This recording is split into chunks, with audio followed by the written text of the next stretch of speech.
আমরা এখন তৈরি করে দেখাবো সোপ বেস কীভাবে তৈরি করতে হয়। এখন আপনাদের সামনে দেখাবো যে 100 গ্রাম কস্টিক সোডা, আমরা প্রথমে 100 গ্রাম কস্টিক সোডা এই কাঁচের প্লেটের মধ্যে দিয়ে দিব।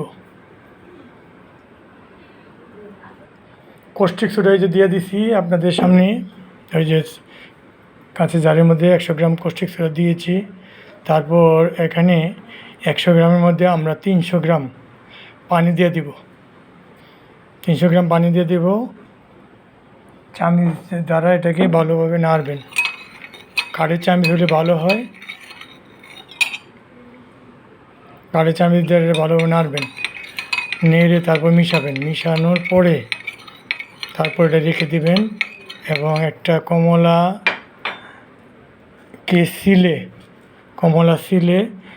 যে অংশটা আছে এটা একটা জারের মধ্যে রেখে দিব।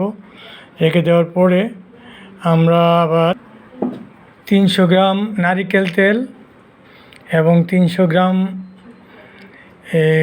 সূর্যমুখী তেল আর 300 গ্রাম সয়াবিন তেল একসাথে মিক্সড করে আমরা এটা তারপর এটা দিয়ে দিব। দেওয়ার পরে এই ওই তেলের মিক্সের মধ্যে আস্তে আস্তে ডালবো, ঢেলে আস্তে আস্তে মিক্সড করব এবং মিক্সড করার পরে তারপর যদি মিক্সড না হয় তাহলে প্রপার সুন্দরভাবে আরও জুড়ে দেওয়া কাঠের চামচ দ্বারা সুন্দরভাবে এটাকে আমরা মিক্সড করব। মিক্সড করে একটি প্লাস্টিক জারের মধ্যে রেখে দিয়েছি। এই যে দেখেন আস্তে আস্তে কালার চেঞ্জ হচ্ছে, কালার চেঞ্জ হয়ে এখন সোপ বেজে পরিণত হয়েছে এবং এটাকে আমরা রেখে দেব 2-3 দিন আমরা রেখে দেব। রেখে দিলে এটা শক্ত হয়ে যাবে, শক্ত হয়ে সোপ বেস তৈরি হয়ে গিয়েছে। এবং আমি আপনাদেরকে আরেকটা সোপ বেস দেখাবো যে এর আগে আরেকটি সোপ বেস তৈরি করেছিলাম। এটা শুধু নারকেল তেল দ্বারা তৈরি করেছিলাম। দেখেন এটা কত সুন্দর হয়েছে এবং এটা শক্ত হয়েছে, মোটামুটি বেশ শক্ত হয়েছে এবং এটাও সোপ বেস তৈরি হয়ে গিয়েছে। এবং এখন এটাকে আমরা যে কোনো পরিবর্তন করতে পারবো। যদি আমরা নিম সাবান তৈরি করি তাহলে এখান থেকে কেটে নিমের গুঁড়া একসাথে যুক্ত করে আবার জাল দিলে এটা আবার নিম সাবান তৈরি হবে। আবার এটাকে ঠান্ডা করলে সাবানে পরিণত হবে এবং এটা আমাদের স্কিনের জন্য সবচেয়ে ভালো হয়।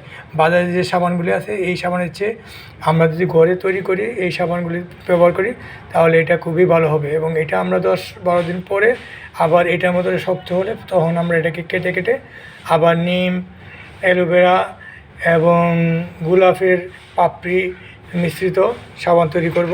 সাবান তৈরি করলে এই সাবান আপনার গায়ের কোনো স্কিনের ক্ষতি হবে না, কোনো হবে না, সুন্দরভাবে ব্যবহার করতে পারবেন। ধন্যবাদ সবাইকে এবং চ্যানেলটিকে সাবস্ক্রাইব করবেন।